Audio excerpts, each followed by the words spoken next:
everybody, Maestro here. Welcome to the Cons Court. Today we have something super exciting to get into. I'm very, very excited. I mean, as you can see, about this movie, about the review that I'm about to give you guys. Mullet style review, you guys know how it is if you've seen any of my reviews. If you haven't, I'll go ahead and explain it very quickly. We have the spoiler-free review in the front for the first 5 to 6 minutes, and after that point in time, you've got the mullet in the back, aka the spoilers in the back, and so that is where I will actually delve into a lot of the vivid details and everything else about the movie, what you could expect, and basically the plot of the story. So if you don't want to be spoiled, you don't have to stay for the whole video. You can always stop the video, come back after you've seen the movie, and then you can go ahead and watch the rest of my review and see what I fully thought about all the different details, because I'll go far more further into that. But if you wanted to at least get kind of a bit of a grounding of what to expect and how I felt and how you possibly are going to feel about the movie,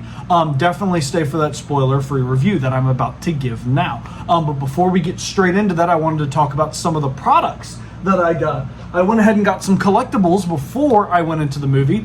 We have the actual Jurassic World Rebirth cup, which is super, super dope. It has the actual Jurassic World symbol there. You get a little bit of like palm trees and rocks from the island. You get the water, and then they have a bunch of these popping off, you know, kind of collectibles here of the different animals in the movie. I know they have a titanosaur, which is a sauropod. Then you also have a avian creature, which is the Quetzalcoatlus, and then you also have an aquatic animal, the Mosasaurus. All of these animals will be in the movie, as you guys have probably seen from the trailers. This is common knowledge. I'm not spoiling anything. If you all saw the trailers or saw any TV spots, you would know what to expect. It's on every poster, everywhere. So, very, very cool collectible. I really, really like that cup. And then I also got this popcorn bucket, which I thought was really, really cool. They had a T-Rex one and a couple other different ones, but for the most part, I really liked how simplistic and yet stylish that this popcorn bucket was. You have the Jurassic Park, Jurassic World logo right there, which I think is very, very cool. You move over here to the Quetzalcoatlus, which is also a very cool creature to have. The Titanosaur up on his 3 legs with the 1 leg raised up, very, very cool as well. And then you have one of the dinosaurs that I absolutely loved in this movie for coming back, the Spinosaurus. That was something very interesting. Again, this is a dinosaur that has already been basically told to be in this movie. If you guys seen any of the TV spots, trailers, anything like that, you would know the Spinosaurus is going to be in this movie. So it is not a spoiler for saying that it is on everything. So don't get upset at me because I said it. It's on everything. With that being said, let's move on to the more exciting parts. Getting into the actual movie. The overview of what the story basically is, kind of how the story is going to be without spoiling anything or getting too vivid into it.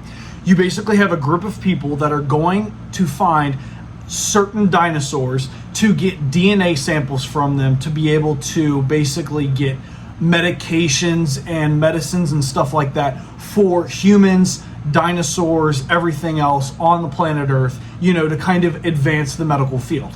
And so with that being said, this expedition team, this group goes out, tries to find those dinosaurs and get that without dying, make it back to the regular world and be able to distribute that so that the world can heal and to be able to be healthier. That is basically the overview, very simplified overview of what the story is. It is a very, very cool story. The story of the actual movie I liked a lot, and it is a very simple story to follow, to be honest with you.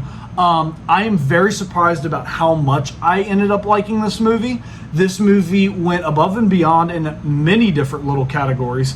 Some categories it was lacking, but in most of the categories it was most definitely not. This movie definitely surprised me with all the other Jurassic World movies that came after the first and the second Jurassic World movie. It kind of went downhill until you got to Dominion, where Jurassic World Dominion was kind of a C-tier level movie.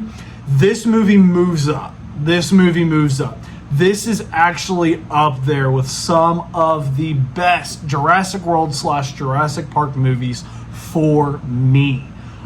This movie did really, really well. When it comes to the acting, it was a little bit over medium, you know what I mean? It wasn't overtly great or amazing, and it was not nearly bad or mid at all. It was actually decent. There was times where I really believed it. I was in the story. I felt the emotions. I felt the connectivity with the actor and the character. And then there were some times where I felt like it was a hit or miss. You know, sometimes the reactions may have been a little bit off. They weren't as fluid or natural, and they felt a little artificial. But overall, the acting and the characters and the actors who are portraying these characters did very, very well. And for the most part, I liked almost all of the characters that were in this movie. So that is actually a very, very good thing. I actually had a little bit of a connection with every single character in this movie, even some of the side characters that weren't as important, which is a very, very cool thing for especially a Jurassic Park or a Jurassic World movie, where 9 times out of 10, most of the side characters you don't even care about, and they don't delve too much into some of the side characters because they're not important. So it's actually very, very cool that they went so extensive in this movie. So talking about the story, we have the actors and the actual characters, and then kind of the overall quality of the CGI, the effects, everything else like that, the sound work, absolutely amazing. CGI is great. If there was any time the CGI was kind of lacking, I think the movie makers knew this. The editors knew this, and they masked it very well with smoke effects and kind of the scenery and the foliage of the nature and everything else to kind of mask that, or using different movie styles, maybe like a blur of a screen or something to kind of make up for maybe the lack of budget in certain areas or the lack of attention of detail, maybe to quicken the movie's process and progress. You really can't tell a whole lot of the time, and a lot of the dinosaurs look very real. They look like you can actually touch them, which is awesome. A lot of the effects were really, really good. Nothing really looked like it was, you know, cropped in, or the CGI of like the areas or the environment was really, really bad or anything. For the most part, it was actually amazing. With that being said, that is mainly the entire review for my spoiler-free review. If I'm going to go ahead and rate this movie, gonna be honest with you, this is an 8 out of 10 movie. I'm dead serious, an 8 out of 10 movie. If I was to rate this movie between all the other Jurassic Park and Jurassic World films, I would put Jurassic Park, the first one, at number 1. I would probably put The Lost World, which is the second movie, I would probably put that one at about number 2. I would probably end up putting Jurassic World, the first one, at number 3. And it would be like a neck and neck tie between Jurassic Park 3 and Jurassic World Rebirth. Yes, tying with that movie. I feel like all the other Jurassic World movies would fall under that, and the next one I think would probably be like Dominion. You know, Dominion was okay, it was a C tier level, but then you get up to Jurassic World 3, which I think is like a B to B plus tier level movie. And I think this movie, honestly, Jurassic World Rebirth, is kind of like a B plus to almost an A. I mean, it's right there. It's right there, almost tying up with Jurassic World for me. Because Jurassic World, I felt like was an A tier movie, and I felt like so was The Lost World. I loved The Lost World.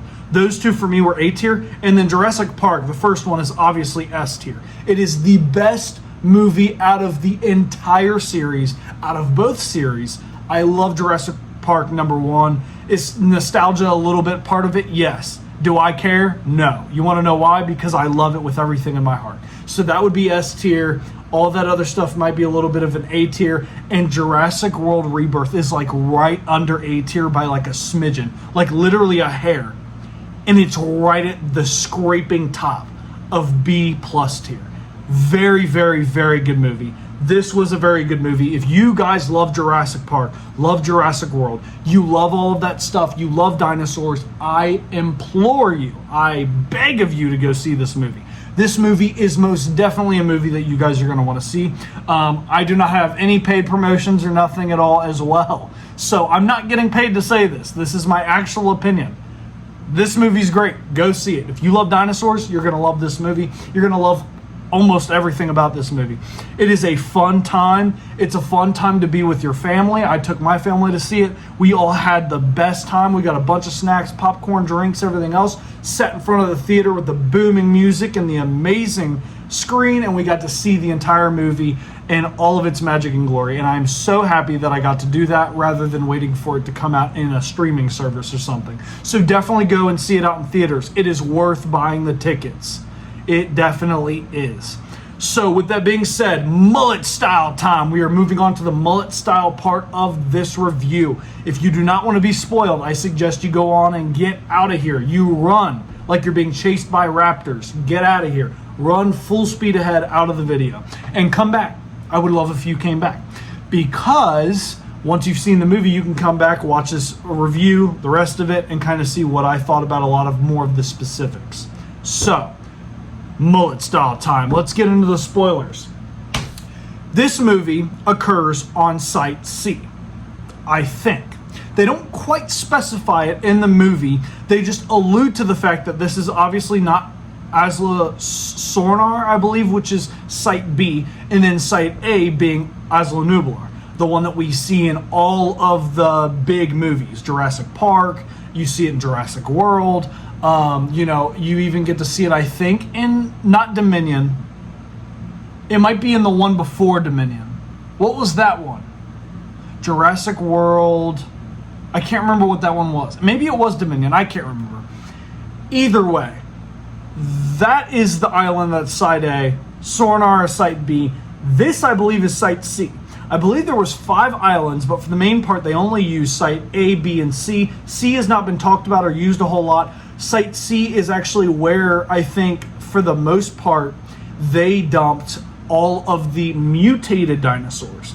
Because here's how this works. Site B, Sornar, is where they made a lot of the dinosaurs, if not all of the dinosaurs.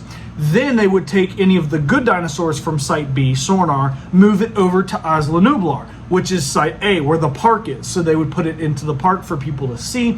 Any of the mistakes or the mutations or anything else like that, or any hybrids that didn't work out, would be moved over from Asla Sornar over to Site C. And Site C, I believe, is where this movie takes place. Again, they kind of allude to some of the details, kind of making you think that this is where it is, but they never specify exactly which island this is. So I'm going to go ahead and say it's probably Site C. This movie starts off crazy. You've got the scientists working. They're going to check out the D-Rex's cage, you know what I mean? And then you get in there, the door breaks open, containment is breached, and now you've got the D-Rex literally ripping somebody in half. So already we're starting off crazy.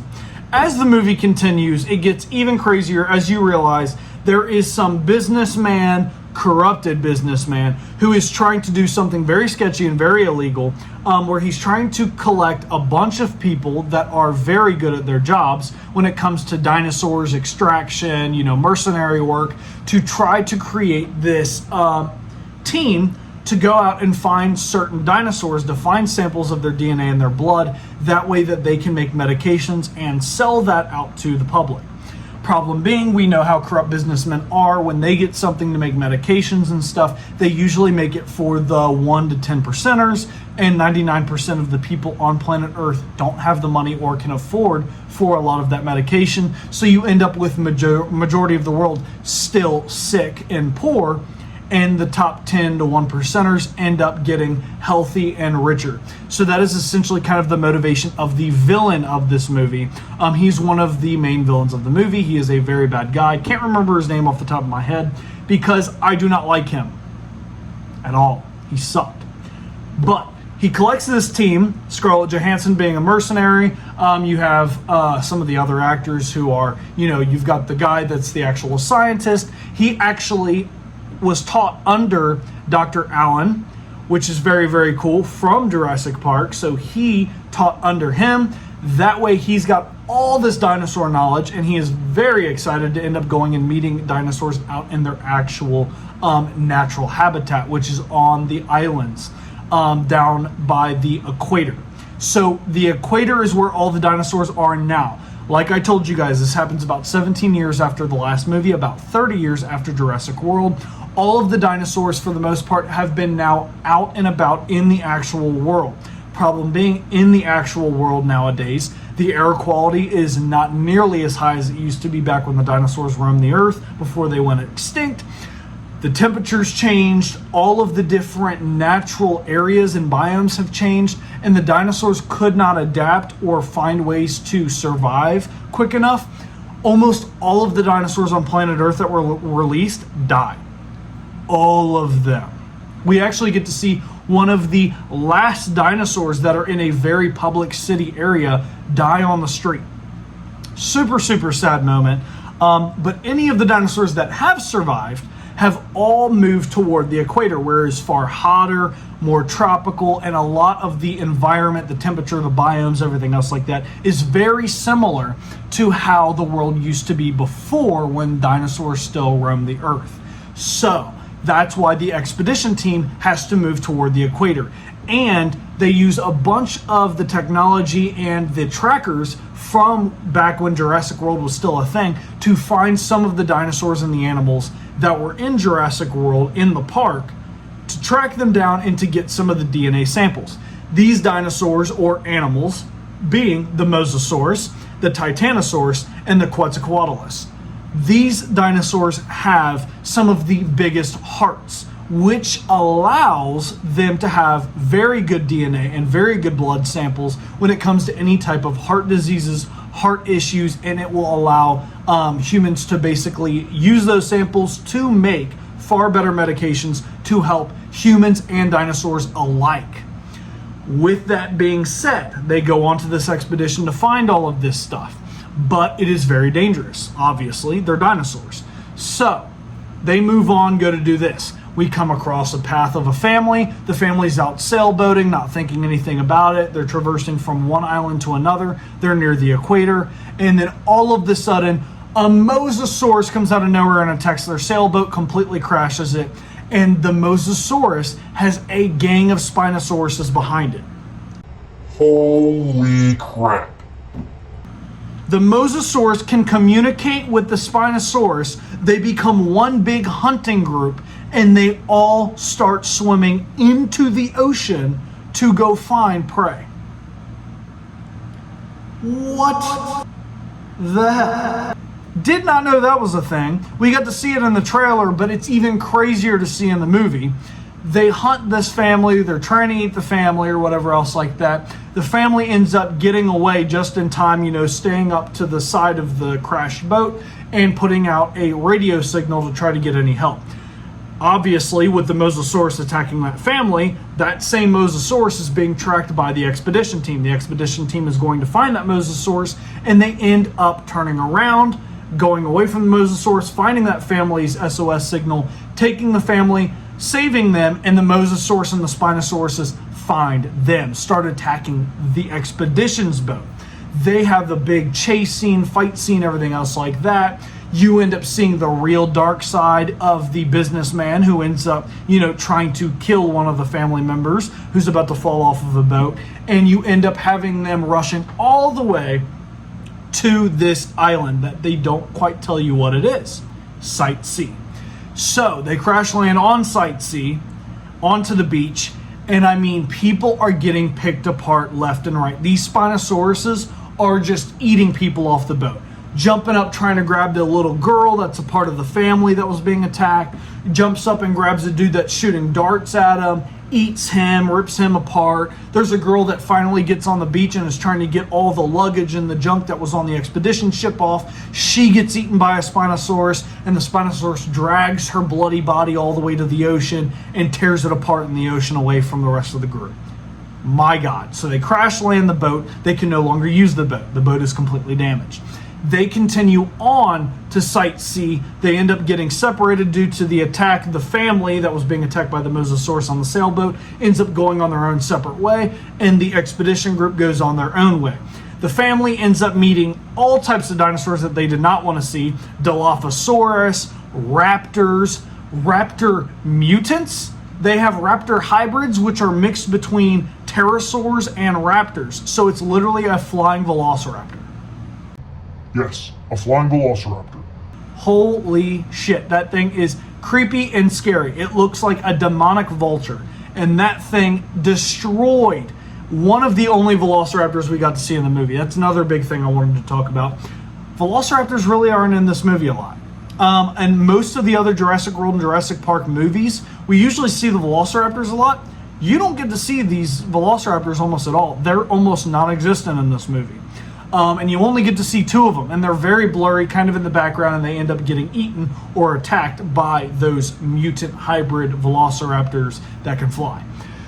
Moving on from that, they end up getting attacked by a T-Rex, which if you've seen the trailers, you've seen the T-Rex in the water attacking them in the boat. So that whole scene happens. They almost get eaten by a T-Rex. They end up escaping. They're all trying to get to this main village that's abandoned on Site C, that's kind of near the area where the D-Rex was being watched over. Again, 17 years after the last movie, about 30 years since Jurassic World, the D-Rex escaped back during the Jurassic World time. This dinosaur has been around, this hybrid has been around probably for about 30 years, running around on Site C without anybody bothering it. So the D-Rex is just walking and running around, which is absolutely crazy to think about. And is mainly a nocturnal animal as well, by the way.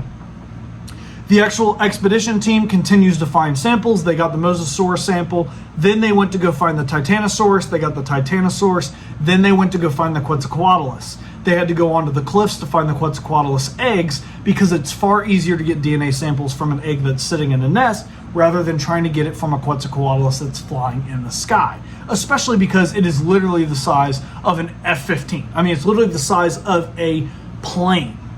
Huge. This thing is taller than most giraffes in modern day world. So this thing is a very big avian animal. They get the stuff from the egg. Again, more people die. The Quetzalcoatlus ends up eating one of the guys, and they end up running away, taking the samples that they do have. The expedition team ends up meeting up with the family. Finally, they all regroup at the actual location point where you have that little abandoned village. There's a helicopter that's going to show up and hopefully save them, but they end up getting attacked by the hybrid velociraptors that were flying in the sky. They jumped down and tried to attack and kill them all. And then, out of nowhere, the D-Rex shows up and starts trying to eat them as well.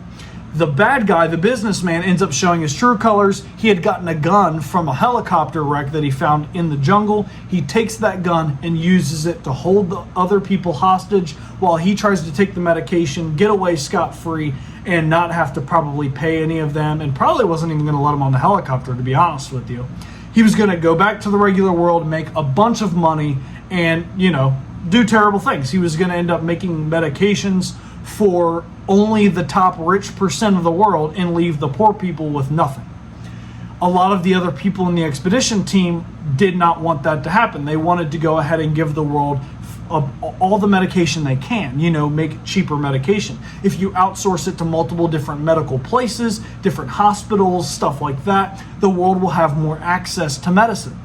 That's what the scientist, the actual researcher guy, wanted. And he ended up talking the rest of the expedition team into kind of the same way of thinking. They wanted to do the same thing by the end of the movie as well. Ultimately, they finally get away from all the dinosaurs. The D-Rex almost eats one of the main characters, and I was going to be super upset about that because I really, really liked that guy, that character. And ultimately, they get away. Nobody gets eaten by the D-Rex. The only person that gets eaten by the D-Rex is the businessman. He went ahead and tried to get away with the medication, hop on a boat, and get away scot-free without any of the other people messing with him. And he ends up driving straight into the D-Rex inside one of the abandoned Jeeps. He's driving the Jeep. The D-Rex slams its big old hand down on the Jeep, sends him flying out of it. It grabs a hold of him and just bites him in half. Insane for a PG-13 movie, by the way. They have some very, very graphic and vivid,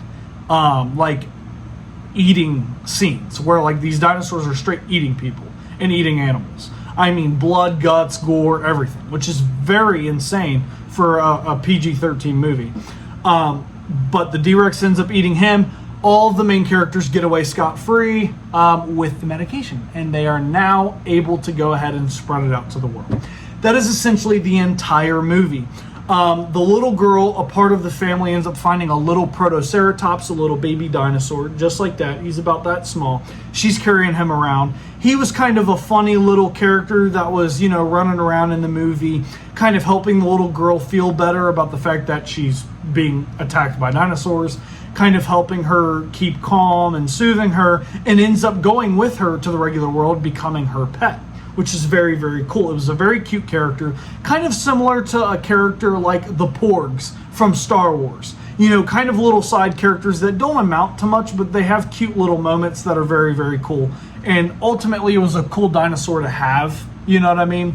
A cool little companion. It's no different than like Baby Grogu, Baby Yoda from The Mandalorian, or the Porgs, or Stitch. You know, it was essentially a character like that, a little dinosaur that ran around with the little girl. And it honestly reminded me of Stitch, the way that it was running around with the little girl. For the most part, there was a lot of times where the dinosaur would do certain things that kind of reminded me of how Stitch acts in the Lilo and Stitch movie. So I really, really liked that. I really liked that little dinosaur. That was my wife's favorite dinosaur out of the movie, actually. She really, really enjoyed that. Ultimately, as you can hear, the story is crazy, and it's got a whole lot of dinosaurs and animals that we have not seen in any of the previous Jurassic Parks or Jurassic Worlds. Super, super crazy and cool to see some of these animals and dinosaurs, especially because some of these we have seen before, but we have never actually gotten big, large scenes with these animals doing a whole lot. Another cool little Easter egg is the fact that the Spinosauruses, although look different than the normal Spinosaurus that we see in Jurassic Park 3, they have the same roar.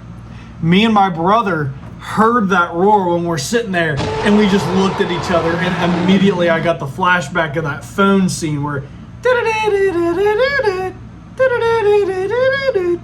it's got it in its stomach and it's just standing there. It has the same roar as the Spinosaurus from Jurassic Park 3, which was super cool to hear again. Gave me all the nostalgia rush back, you know. It reminded me of being a kid hearing that giant roar that the Spinosaurus does. And it was very cool to hear that from this version of the Spinosaurus. So that was very, very cool. Things that I wish happened in the movie, or things that I disliked about the movie, like I said, some of the acting was, you know, sometimes I believed it, sometimes I didn't. Sometimes I think it lacked a little bit of finesse or a little bit of more realism. I feel like some of the characters weren't always into it the whole time, or overly exaggerated something, or they did something that was out of character for that scene. Like if somebody ended up dying, you would have a character going, Jeff, oh my God, Jeff. But they weren't like crying or freaking out or screaming. They were just saying that. And the way they were yelling, it just didn't convey any urgency. It was just kind of somebody going, Jeff. It was just like a repetition thing. It wasn't really like, oh my God, Jeff just got it. You know, it wasn't like, oh my, he's dead. He's dead. What are we going to do? Like, I just watched, we're going to die. Like, it wasn't like that. You know what I mean? It wasn't believable. It wasn't like, like they weren't freaking out like I feel like they should have. We've got Spinosauruses running around eating people in the crew. We've got Mosasaurus trying to eat people. We've got freaking T-Rexes attacking people. We've got Velociraptors trying to attack people. Velociraptor hybrids trying to attack people. A D-Rex trying to attack people. I mean, you have so many of these dinosaurs trying to eat you, and I feel like sometimes these people were just not reacting right. I'm like, dude, that's a 35-foot to 45-foot tall dinosaur hybrid, and you're just sitting there kind of going, ah! Like, it just, sometimes it didn't feel real.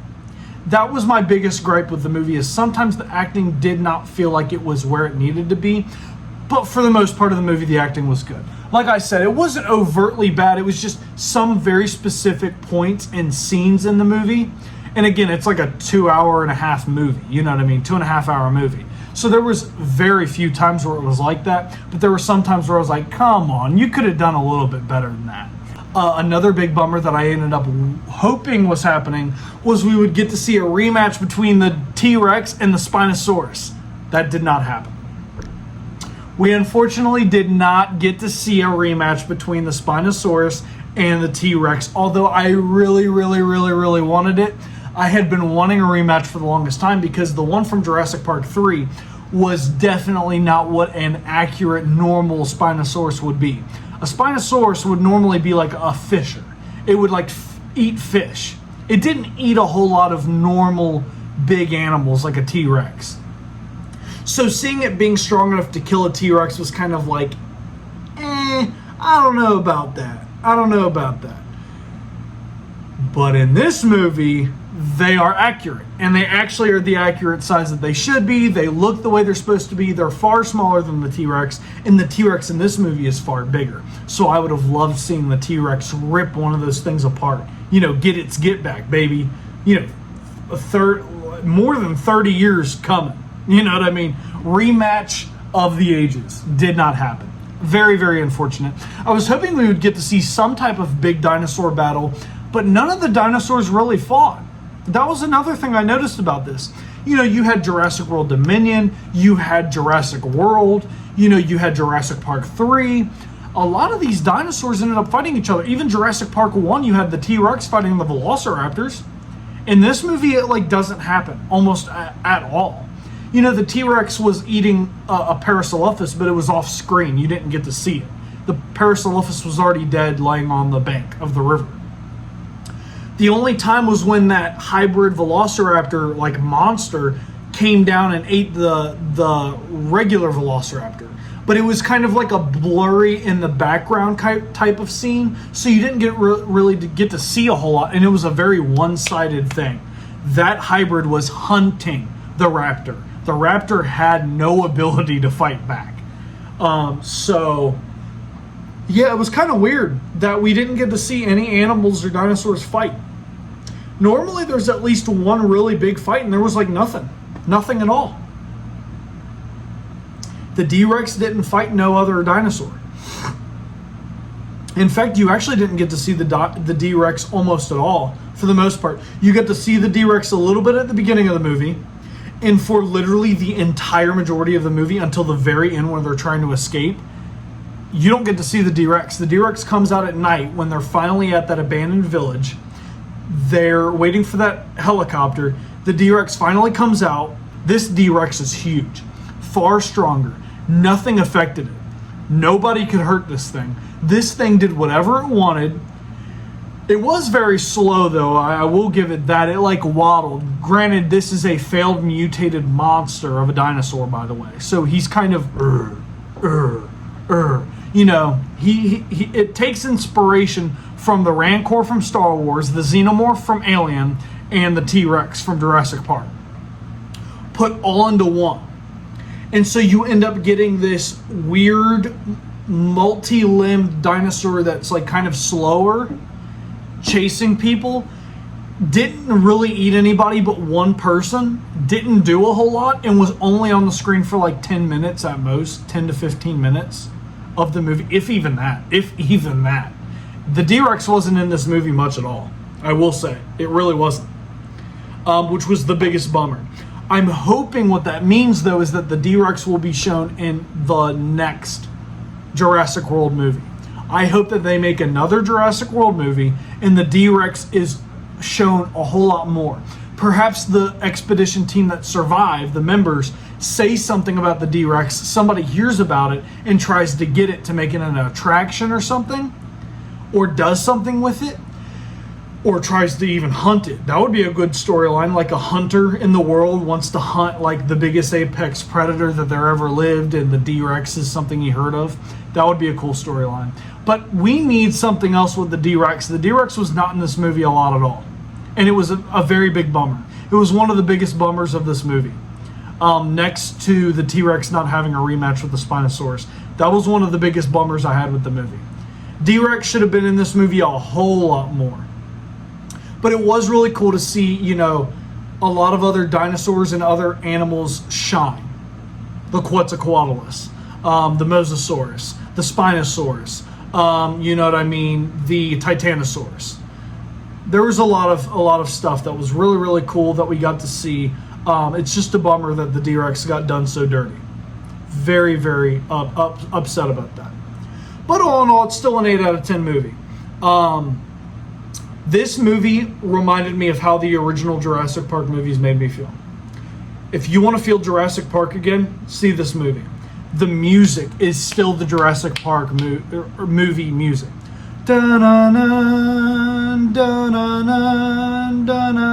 They literally have a scene with the Titanosaur where one of the guys is putting his hand on the Titanosaur's leg. It's his first time seeing one of these animals out in the actual wild, in their now natural habitat, and he gets to feel it. And you get one of those moments that reminds me of the Triceratops moment from Jurassic Park 1 or the Brachiosaurus moment with the first dinosaur they see in Jurassic Park 1, where you have the moment where it's like they're sitting there in awe of all the dinosaurs. You have a T-Rex. We have a T-Rex. That moment, the feeling, I'm getting chills right now thinking about it, thinking about that scene. That feeling you get from that scene, that moment of the da-na-na. You enter the park, you see the dinosaurs for the first time. That feeling, that rush, the shivers on your body of the dinosaurs. I don't know what it is about human beings, but there's something about a connection to an animal that we didn't even get to probably see, and yet we still have that connection. The overall curiosity of an animal that we never got to see or never really got to live with. You get that feeling in this movie. This movie gives you that feeling again. You're like, dude, this is Jurassic Park. This is Jurassic World. This is what I remember. This is the feeling that got me to fall in love with this franchise. You get this in that movie. And it made me so happy. It made my brother so happy. My brother literally looked over at me and was like, dude, this feels like Jurassic Park. And I was like, I know. This is crazy. I had so much fun with this movie. This movie was so much fun. It was an amazing movie, a great movie. I loved the movie. 8 out of 10 movie.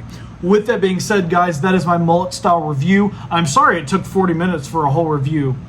I apologize. I'm just very excited and had a whole lot to talk about. With that being said, guys, if you enjoyed my review of this movie, make sure to leave a like, subscribe, and share. Post your comments down below. Let me know what you all thought about this. And as always, I will catch you on the next video. Peace.